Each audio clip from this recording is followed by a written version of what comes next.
Welcome to The Founder's Mind, a podcast powered by the Kadar Group. This is your host, Adam Muchler. Before we kick off the conversation with Jenny and Alex, if you've had a chance to listen to some recent episodes, you may have heard we're bringing on a sponsor for the show, and we couldn't be more hyped to share the news. We're currently producing Season 2, sponsored by Upside Business Travel. More on all of this soon. And now, on this episode, we have Jenny and Alex, co-founders of Tilit, a company designing and producing modern hospitality workwear. Listen in as Jenny and Alex reflect on growing Tilit over the past 7+ years, how they leaned into their core strengths, and also both committed to learning new skills, both intentionally through school and training and unintentionally through the lessons that present themselves through entrepreneurship. Take a listen. Welcome to The Founder's Mind, Jenny and Alex. Thanks for having us. We're excited to be here. Thank you. Amazing. And I always like to know, where are people calling in from? So we are based in the Lower East Side. We have a showroom, studio, and offices here, and we actually do some light manufacturing. So you might hear our seamstresses and their sewing machines humming along in the background. Amazing. That's how you know this is real. Yeah, authentic. We are authentic, we like to say, yep. I love to do a little pre-research before I talk to guests, but the truth is, I think in your words is better than mine. What are you all working on at Tilit? What are we talking about? What's the company? So we are a workwear manufacturer for the hospitality industry. So we make everything from chef coats and shirts and pants. We make backpacks for hospitality professionals. We have a bar bag and a chef bag. We do a lot of e-commerce. So individual chefs buying from us, but then we also do a good chunk of our business is selling directly to restaurants or hotels. And, obviously with hotels comes, uniforms for housekeeping staff and front desk staff and all the other sort of positions out there. And what makes us unique and different, and the reason, we're probably having a conversation at all, is because we do a modern version. So we do something super updated, something that's stylish and keeping up with trends in the fashion industry that people are super proud to wear. But then also everything is, obviously super functional and able to be washed and beat up over, lots of uses and such as that. So that's a nutshell, I think, of who we are. Awesome. And did you have something, Jenny? Oh, no, I was just going to say, we like to say we're stove to street. So it's, workwear that you would be proud to wear both at work and then, also on your commute, or, for chefs who are now in the public eye on panels or in front of their guests and all that kind of thing too. So I think that's really what makes us unique and different. Stove to street really resonates. I find it so interesting. There's so many spaces and industries that are getting a lot more attention in that design and sort of quality look that has been overlooked for a very long time. Like, I think the only chefware brand that I was familiar with until recent history was, I think, Chefware. Isn't that like a company of like jackets and stuff? Yeah. Definitely a stalwart in the industry. There's a couple that have been around for a long time, and they're starting to update their game too now, which is great. I think that what we've kind of brought, and a fresh voice and, some fresh ideas, has really kind of reinvigorated the stalwarts as well. So, rising tides lift all ships. So, yeah. Yeah, but before companies like ours came along about 6 years ago, the chef apparel and the hospitality apparel world really hadn't been updated in probably, 20 to 30 years.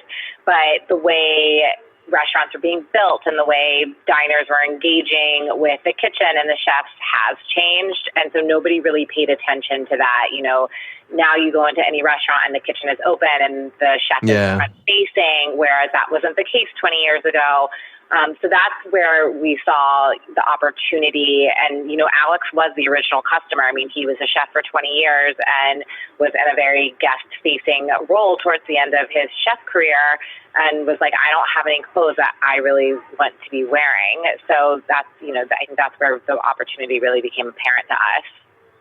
How did you go from seeing that opportunity, or just even just experiencing it? Maybe you didn't see it as an opportunity, you were just lamenting the reality, and then say, well, why don't we do something about it? What was that conversation like or thought process like?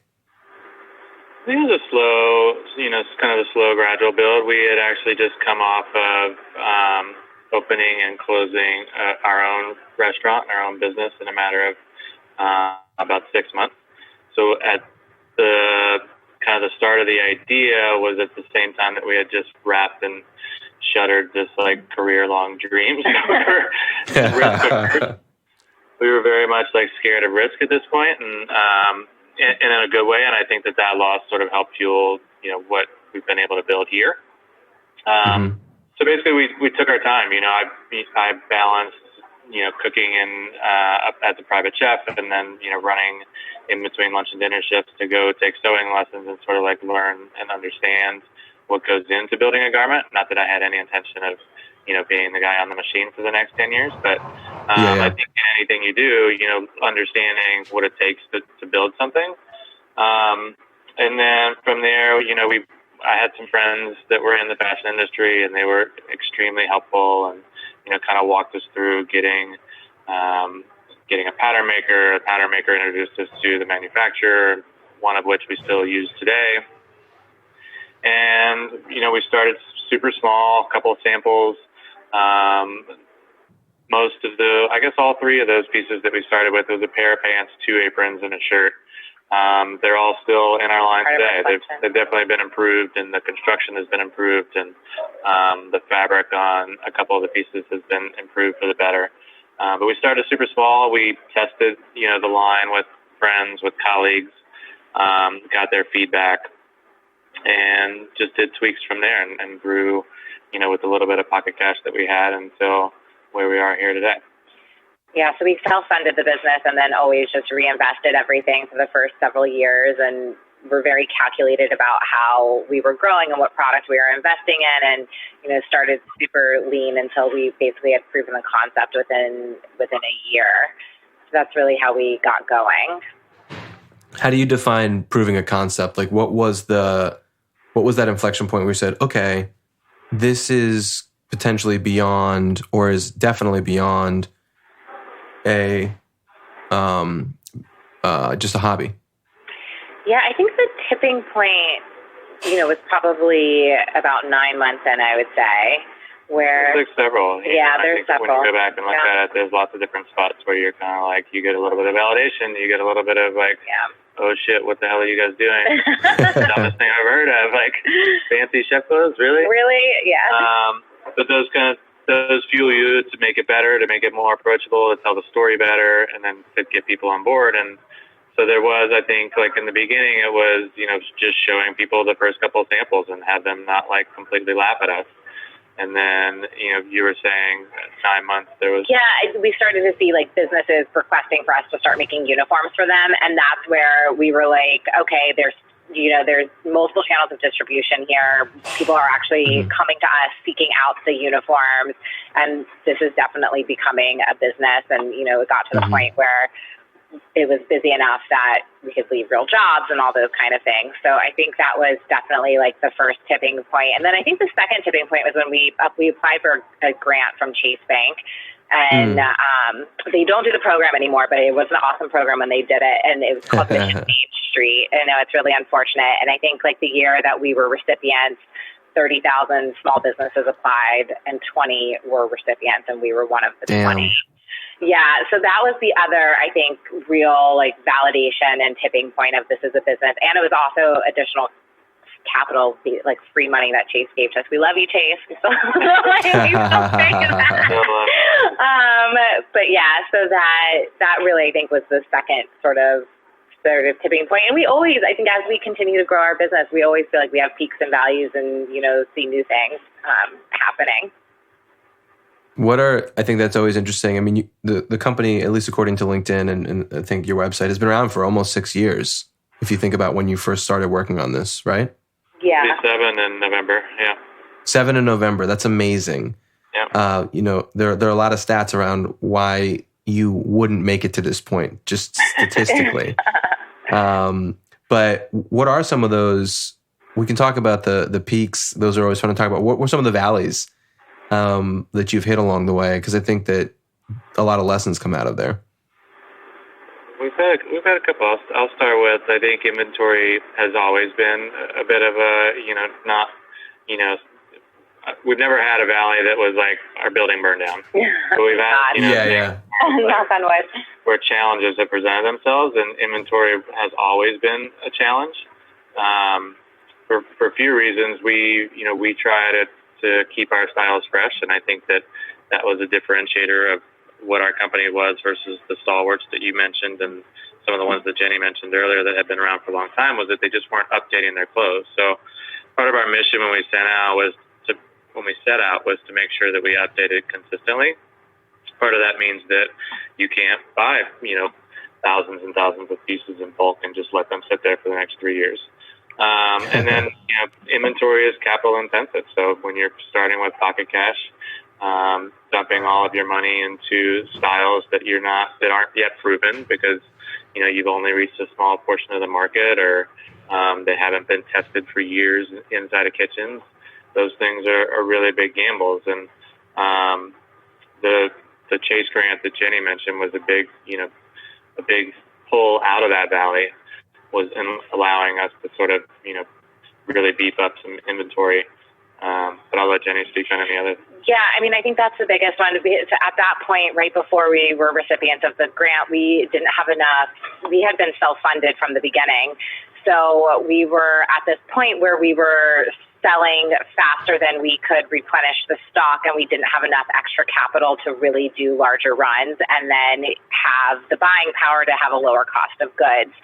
So at that point, we were starting to think about, okay, are we going to have to get debt? Are we going to have to get outside equity and then, or outside investors and give up some of our equity? And what would that look like? And so that's when the Chase grant came through, which obviously was a big peak. But so that's one thing that's, hard with a business like ours and being self-funded is, your cash is sitting on your shelves. If it's not being sold, it's an inventory. And if you don't get it back super quickly, you can't keep growing. So that really helped us to grow. And I think if we hadn't had that, again, we would have had to raise debt or equity or given up equity to sort of get ourselves out of it. So that's one thing with a product business, is always to think about how to make sure you can have enough capital to grow.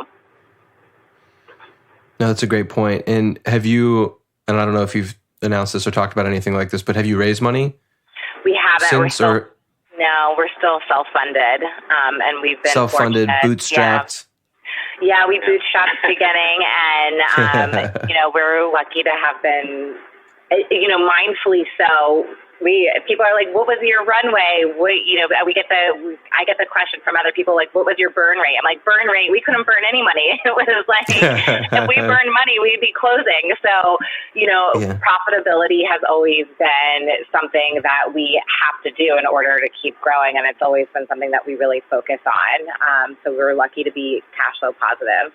I think it's super important too for any business. I think being aware of every dollar that's spent and how it impacts your business is super, super important. I think taking investment too early can sort of cloud that judgment on we're going to dump today this big Facebook ad and just like hope it works. For us, we do that and it's like it doesn't work, we're kind of screwed for the next 6 months on our marketing budget because it's gone. So really thinking about each dollar that goes out of the business and how many dollars is it going to bring back into it to be able to keep making product.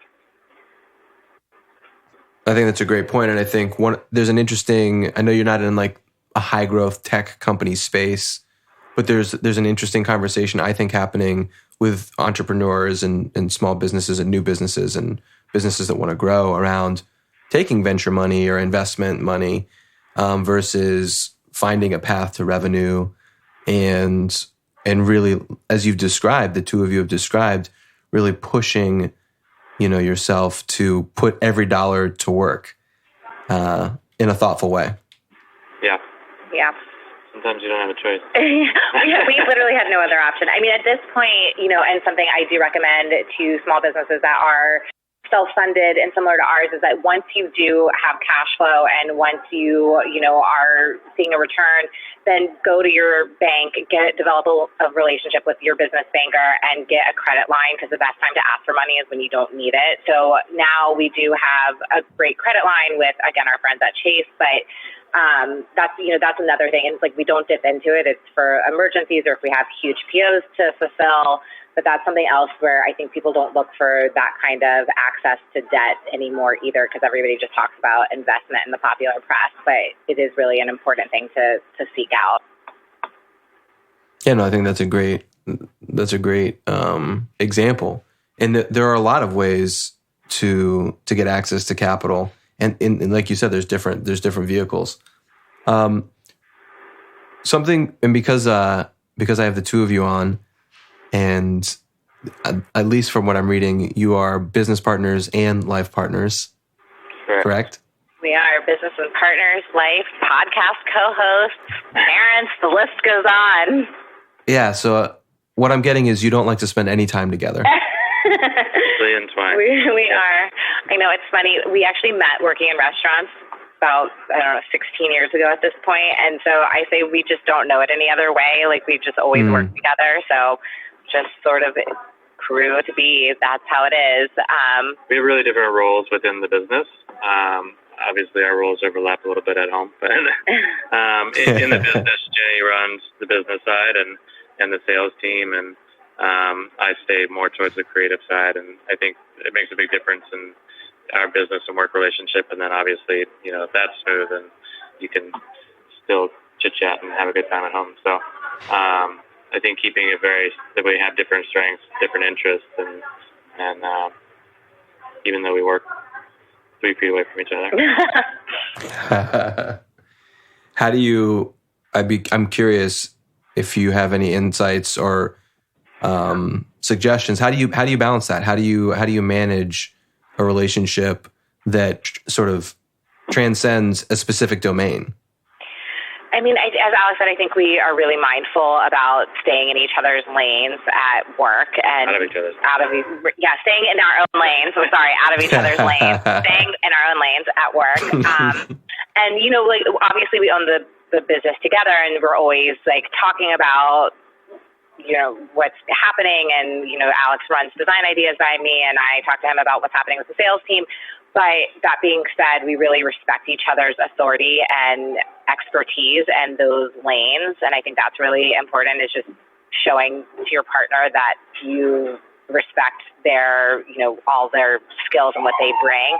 And then I think at home, we make sure to have date nights we try not to talk about kids and family and business. And we try to, if there ever is something that is frustrating, then we try to just talk about it and get it over with, just like any partners. I think too, we're both authentically, really invested in love with what we're doing. And I think that makes a big difference. Yeah. We're both really happy with sort of the path that we've chosen the last 7 years, and both feel really proud of what we've done and gone to so far. And I think we share a similar vision of where we want to take it. I think that makes a big difference. And we talk about that a lot. And I think if those things ever change, then we would both be comfortable with, sort of doing whatever it took to make that happen for the business, so that the personal side stays, healthy and where we want it to be. I wouldn't, everybody has their challenges at work, and we're not like, we're not angels all the time. We definitely there's things where we disagree and times where we're, not 100% on the same page. But I think communication is a big part of it, and just being really open and such as that. And as Alex said, overall vision alignment is the biggest hurdle. And that's in any partnership. I mean, whether you're married or just business partners or, family business, father, son, brother and sister, just making sure that you always have vision alignment, I think, for the big picture is always key. And we've always had that, as Alex said. Nice. Yeah, no, I think that, in the coaching work that I do with founders and startups and companies, it's where the cracks start, when people are on different pages, and then things get really complicated. So yeah, that alignment is crucial. I would totally agree. What is big picture right now? I mean, you're You're almost 7 years in. The world. We agree we want to conquer the world. So, like, what does that look like? No. You chat. So, I think for us, it's right now, for the next couple of years, our focus is on conquering more of the hospitality world. And so we started with, a collection that was meant to be high end and meant to be better, best in class, better than what's out there. And we feel like we really achieved that. But at the same vein, we are only really outfitting the top roles within each kitchen because of our price point. And, cooks and chefs aren't known to be making the big bucks. So there's a lot of people, a lot of line cooks, a lot of people in the industry that we feel like deserve better products, but nobody's serving them right now. So right now the goal and what we've been working on is a line of essentials that will be coming out in the next month. We're actually previewing it at a food festival in Portland this weekend, and then it'll be officially launching in mid-October, which we're super excited about. So the focus is really getting that line of essentials into every kitchen that we can. Yeah, I think it's really exciting. I think like Jenny said, that our goal from the beginning was always to sort of reinvent how people feel about themselves when they put on uniforms. And aside from part of the reason that we went upscale was basically a lot of it was out of necessity. There's when you're manufacturing super small numbers and then manufacturing costs are super high. The fabrics, the trimmings, everything costs a whole lot more, and you don't really reach a competitive lower price point until you have big buying power, and so you have economies of scale. And so we feel comfortable that after 7 years now that we're at the point where we can sort of hit that and offer something for the entire market, and it's going to be just as fashionable, just as ready to hit the streets. It'll be basic, so it won't be turning over new styles every 3 months like we do with Tilit. It won't be the 18 different bells and whistles on each garment. It'll have, the things that are super, super functional and important that we've learned over the last 7 years. And by doing those things, keeping the SKUs super limited and upping the volume, we'll be able to get a price point that's going to hopefully really change a lot of people's lives and the way they feel about themselves when they're at work in the kitchen. That really resonates with me. I think about how we show up in general, how individuals show up, and what that communicates to ourselves and the world around us. And some people might, go down the road of saying it's an aesthetic or it's vain, but I really do think it does have an impact. So I have personal alignment with the vision that you all are working on and focused on. And one thing that I was reading or just saw in a couple different places is this focus on make local, eat local, or eat local, make local. I forget what was on the tag. Yeah, that's one of our slogans from the very beginning, or taglines from the very beginning. And that was I think that was a response to part of what I think fueled our success and was the movement in restaurants and in hospitality to sort of to have a better understanding of where their ingredients were coming from, and that translated from sourcing food from farms and farmers and understanding where each piece of the food came from to bringing that into the rest of the restaurant, whether that's the chairs in the dining room or the shirts on your back. And so that was kind of a play off of that. If you're interested in that locality of your ingredients and food product, then that should translate as well to your fashion. That's awesome. Is it? I always ask because I'm always curious. I like brands like Marine Layer. They started making a ton of clothes in the States, and now things are sort of offshored a little bit. And Taylor Stitch is another one, both West Coast brands. Right. And sometimes there are manufacturing practices that are just better in other countries, like linen shirts and things like that in Portugal or India. It's just better. There's a lot of challenges like that. I think volume and turn time are also big challenges here in the States. Yeah. We still currently do about 95% of our production in the States. Most of that's in New York. We do manufacture pants in LA. Cool. We have offshored some stuff to get volume pricing, and then the new line will be entirely made in South America, just for volume, turn time, and there's a lot of great fabrics that we're getting milled down there, and so like kind of decreasing our carbon footprint and doing it all in the same place, and then having it ship up here ready to go is going to make a big difference, I think, for being able to deliver what the market sort of demands. Yeah, I think it's a nuanced thing that a lot of people don't understand around manufacturing. Is sometimes there are just literally factories and facilities that aren't here that can do certain cuts and certain volume, like you said, but also some of the materials.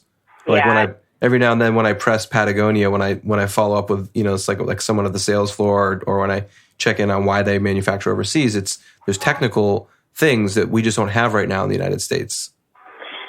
Yeah, it's true. I mean, like for a lot of performance fabrics, it's in other countries that they've built factories from ground up. So like flat lock seams, for example, that you see on like a lot of the performance apparel, we just don't have the machinery here. Like our factories that we use in New York are still using single needle machines.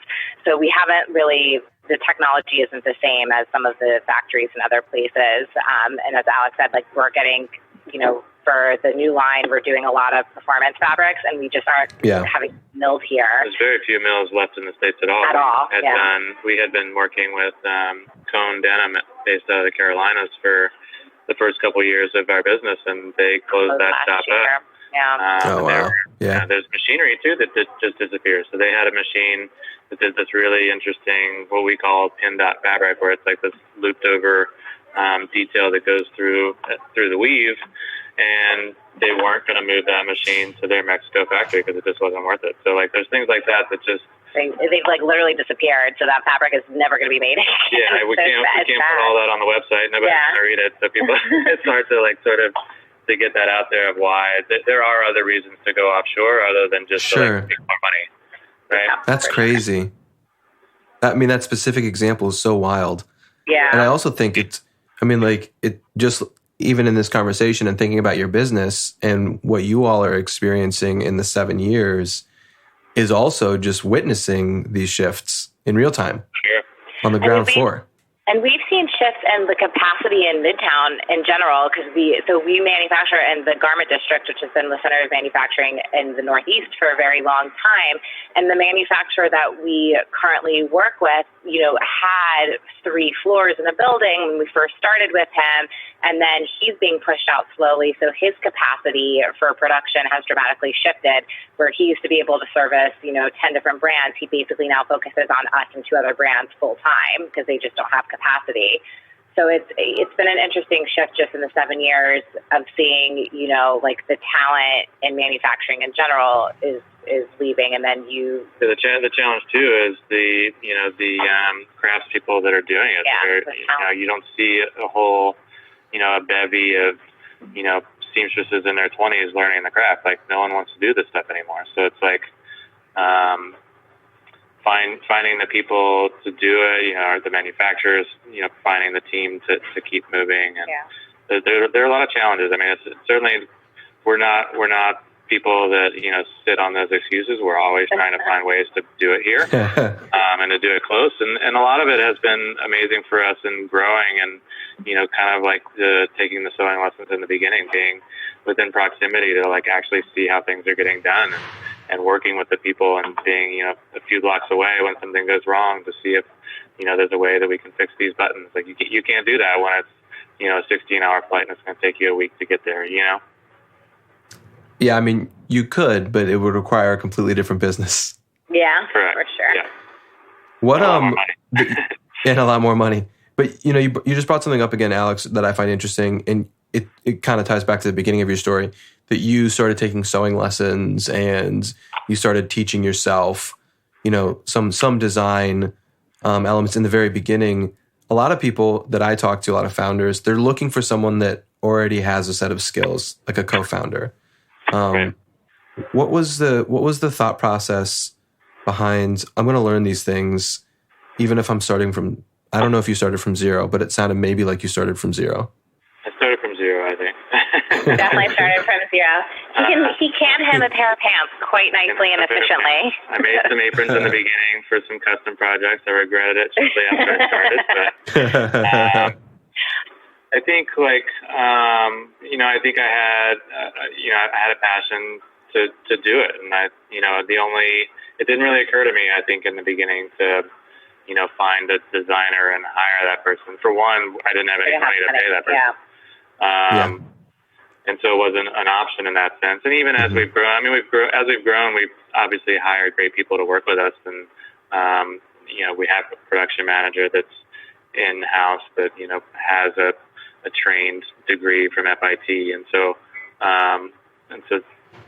we've improved our practice in that sense. But, the other part of it was that, we wanted to design from actual need and experience. And, I felt like having worked in kitchens for 20 years with a whole bunch of people that are not afraid to share their opinion, I had a better set of tools to create something than a designer I hired out of school or from another company. And that being said, though, the technical piece, we did rely on consultants for. So, we did go to a pattern maker, and we did, have our manufacturer in Midtown really has been like a mentor to us, and he really helped us from the beginning with, here's the grater you should use in some of those technical pieces.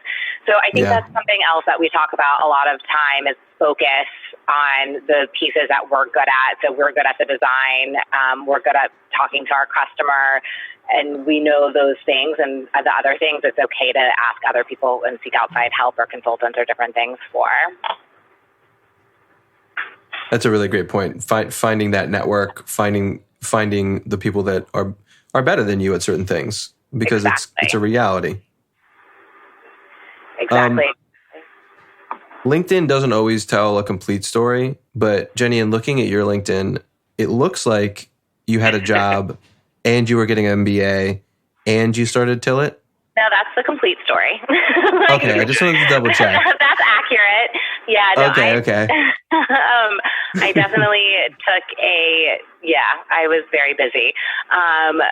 We started the company when we had other jobs, and given that we had just come off of a failed venture and the restaurant that opened and closed in 6 months, my background was in science. I had a neuroscience background, and I had worked in pharmaceuticals, doing basically project management. So I sort of understood how to, project manage things, but I really was a scientific person. So I was like, one of us needs to go back to get a business degree, and obviously Alex was the design person. So it was something. He was definitely not going back to school. He barely wanted to go the first time around. And I'm sort of a nerd, and I was wanted to learn, and actually getting an MBA while starting a company was amazing because I literally was a case study for every project. So thank you, Yellow Core Group from NYU Stern in 2015, graduating class of 2015. It was my professors, every time people were saying this group project, we need a company, I was like, I have a company. So we basically got free consulting advice through that experience on our business plan, on decisions we were making, and it ended up being really helpful too. So again, outsourcing some of those things or asking people for help and advice is always super crucial. Free for the cost of a degree. It definitely was not free, but it definitely was a good experience for me, and it was a quick way to do it rather than we didn't feel like we had time to learn on the job with this one. Yeah. So you went. Is this correct? You went for your MBA with the vision of it serving building a business? Yeah, for sure. It was definitely the goal. I think it's really interesting. A lot of people, when I'm talking to people who haven't gotten an MBA, sometimes, especially younger folks, let's say mid-20s, even early 20s, not really understanding why they want to get their MBA, what's their vision, what's the next step, and just doing it because things are kind of, maybe they're treading water, maybe things are just a little unclear. I haven't actually talked to someone recently who was like, yeah, I got my MBA because I knew I wanted to start a business. I was already working on it, and let's get to work. So both of you took on sets of skills. Yes, exactly. We did. And for me, I was the old lady in business school, to be clear. I was in my early 30s at the time, and everybody else was just, as you said, mid to late 20s, and they just, didn't really know what they wanted to do with their career. But for me, I was like, I need to, shore up some of these skills and have, it was to me the clear path of getting a quick training. So we definitely did learn the skills that we would need for this business.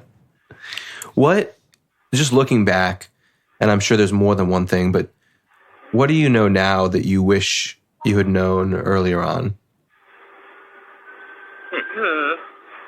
I think, I was going to say from Jenny's experience, at school, one of the things that I found super helpful was pricing strategies. Yeah. And sort of understanding all the things that need to go into your pricing and your cost of goods. And I think most creatives, like myself, often give away the work for free. You don't really value your time and your energy and stuff like that in the beginning, especially. And I've always done that. We still have some customers that know to ask for me because I get a cheap discount. Why are you giving away our product for so cheap? Take it. Wear it. Because it's thing you love, it's thing you're proud of having made, and you don't value your own time in the way that you should probably.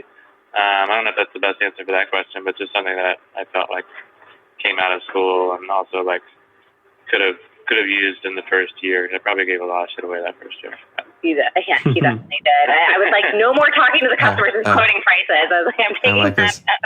That's how I became in charge of the sales team. I was like, you cannot quote price, because it's true. It's creative people they devalue their own work somehow because I think they don't believe other people will pay for it. So, I definitely think that's a lesson learned is make sure that you set your prices at a fair place. You won't be around. You can't keep moving and pay people livable wages and provide a good place to work if your margins are too slim. You just won't be here. Yeah. What else would we look back on? I don't know. I like how we've grown the business. I think I probably would have looked for extra cash sooner, maybe gone for debt financing before the Chase grant, just so that I think we would have had a faster growth period. But I also think it's been really nice to grow slow and controlled. So I think Cool. How big is the business? How many people are working on the team? What are we talking about here? Because it's hard to tell. Obviously, you have a good social following. Clearly, you've been around for a while. We're still fairly small. We have 14 employees, and we service about close to 5,000 restaurant accounts now. And that's on the business to business side. Yeah, so we're definitely 5,000 restaurant accounts is small for you. I think it's small. I don't know. There's a lot of restaurants. There's 20,000 in New York. Yeah, jinx. Okay, that's cool. So that was my next question: is how big is the market? But 20,000 in New York kind of paints the picture. That really, that's fast casual deli. That's that's everything. But you want to take over the world, so that encompasses everything.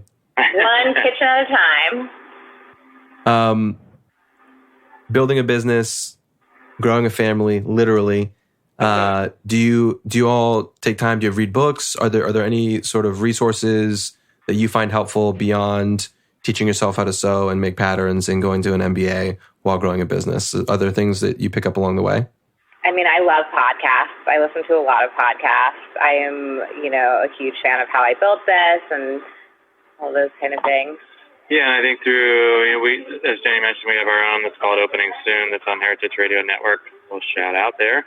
That has been a resource that we kind of, that we both feel passionate about is necessary for the industry to share opening process of opening a restaurant, which is something that we did terrible at.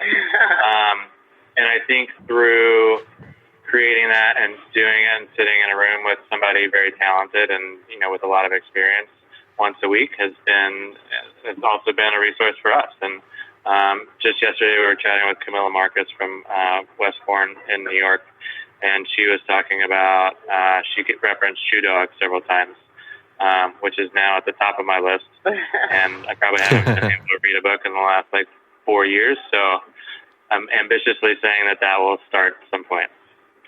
Yeah.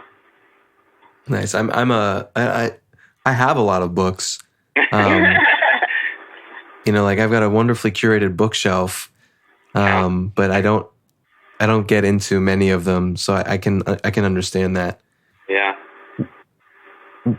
It's an interesting thing that you just mentioned, learning from the guests on your show, and that's actually the reason why I started the Founder's Mind. Is I wanted an excuse to talk to people that were building things or that had done things that I haven't done yet, as a way to learn. But also, I think the more we talk about these things and the more we share it, not in a sort of just creating more noise way, but there are lessons for everyone, whether you're famous or not famous, or whether you've made it huge or you're still building something.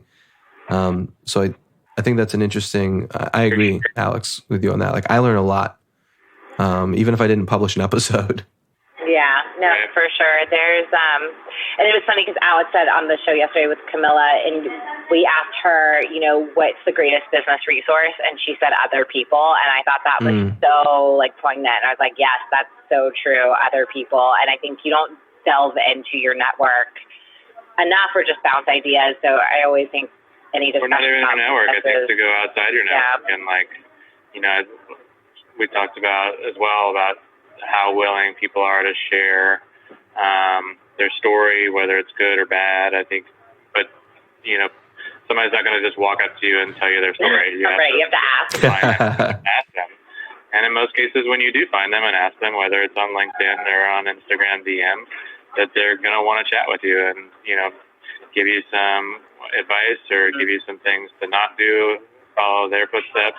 But people's willingness to share their stories and, feedback never ceases to amaze me. So I definitely, always tell people to ask questions, and people are always willing to share.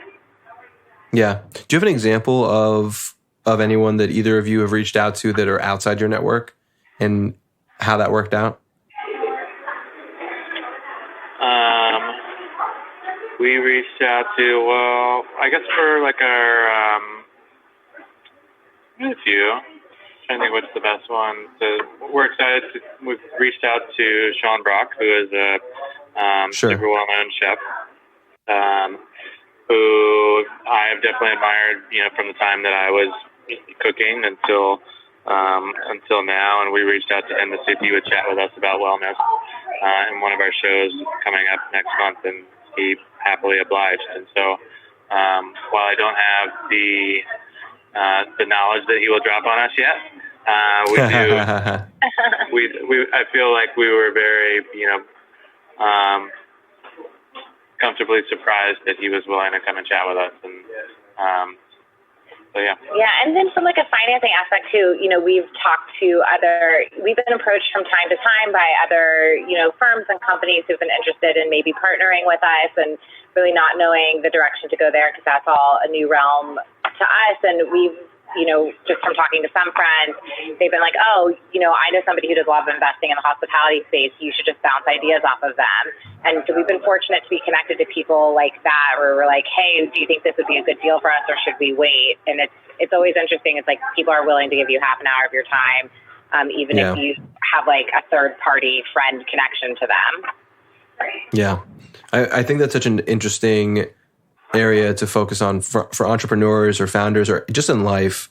And that example of Sean Brock and, the finance support, those really resonate for me because a lot of my work, I'm reaching out to people all the time who I don't know or don't know me. And finding whatever that thread is that connects the two of you, whether it's super obvious or whether it's kind of that loose connection, like you said, Jenny, but people like to be connected, Sure. And people like to talk about the things that they're passionate about. 100%. Oh Yeah. Yeah.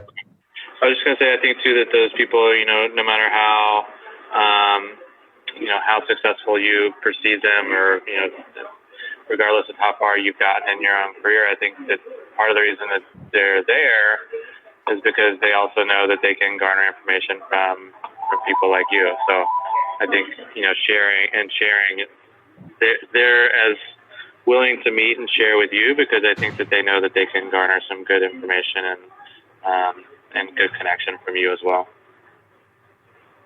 Yeah. And I think, and this is my perspective, and some people share it, some people don't, but at the end of the day, it's all about relationships. And I think people that really ascend in their careers know that. And that the people that are behind you may end up being in front of you someday, or at least next to you. Very true. This might be a tough question to answer because this isn't about favorites, but do you have any founders or people in a specific industry that you look to and admire and say, like, it would be great to accomplish something like they've accomplished or build something like they've built? I think Carhartt's super aspirational to us.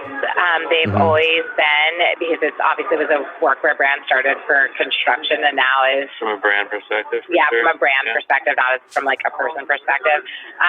And they've gone from really being construction workwear brand to having Carhartt work in progress and stores in Soho and really on fashion street show slideshows. So that I think is definitely aspirational.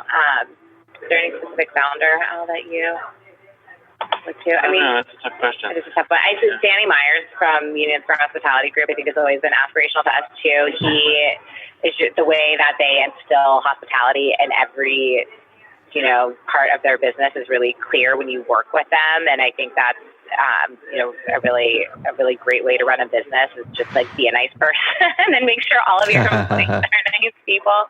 So I think as far as a founder, he's always been very aspirational to us too. Yeah, I mean, I think from a chef or food perspective, I feel like it takes a lot of heat because he's at the top, but I feel like Dave Chang, what he did when he did it, I feel like he changed the way people eat in a lot of ways, and bringing really elevated, thoughtful food to a quick service spot, and then growing that into a company, and the people that he's touched in that company are he's brought some amazing people out of it. So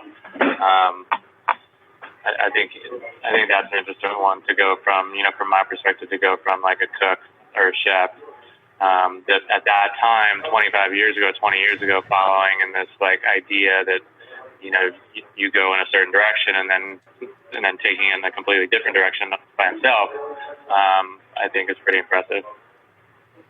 No, totally. It's always amazing watching cooking shows, especially Top Chef, and you hear chefs talk about some of the same, I work for this chef, and the same names come up in these really, sort of upper echelon circles. And now you have, David Chang, similar, like Christina Tosi coming out, of his umbrella and other people. So it is interesting to see that next generation of not just creating a launch pad for people. So that's a great example. Jenny, you said something about, just being nice in hospitality or just in business. And I just saw Anthony from Queer Eye yesterday at an event, and that was his parting message. Someone said, what do you hope, comes out of the show? And he was talking about his cookbook, which just came out, but it was just for us to be nicer, to be nice to people, which I thought was such a great message. So it's nice to hear it on this conversation as well. Yeah, I think there used to be a perception that to get ahead, you have to kind of be an asshole, for lack of a better word, and be super cutthroat. But I don't think that's true. I mean, I think nice people can excel, and I think you have a happier workplace for it. Yeah. Yeah, I mean, I think we could have a whole nother episode, or maybe a night of drinks around toxic masculinity and toxic workplaces. Yeah, of course.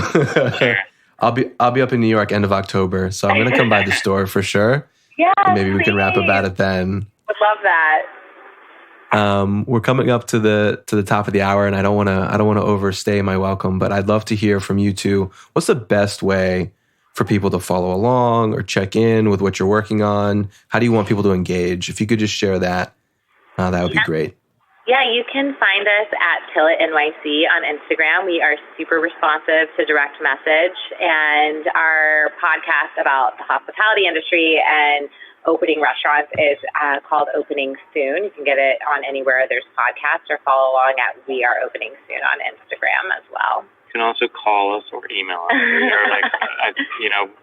One of the big things that we love about our business is that we're super open and transparent. And I despise when a business hides their phone number from you. So we're at the office. If you call the office number, you can ask for us, and we'll be happy to chat and tell you all the things that we did wrong and maybe some of the ones that we did right.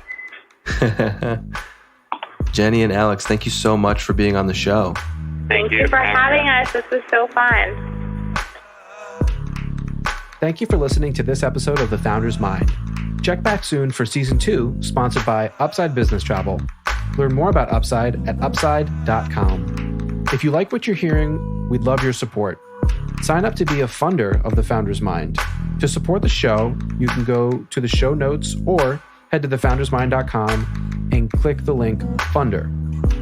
To make sure you don't miss any awesome wisdom from guests and stay up to date on the most recent episodes of the show, be sure to visit thefoundersmind.com. You can also follow along on social at thefoundersmind. Last but not least, thank you to Roy Matz for the music on this show and his dope editing skills that make The Founder's Mind possible. Until next time, take care.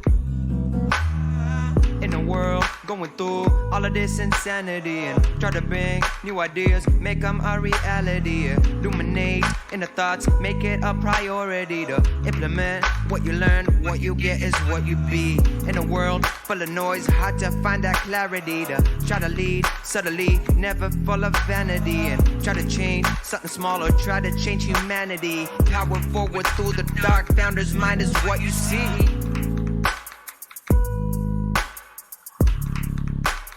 Founder's Mind is what you see.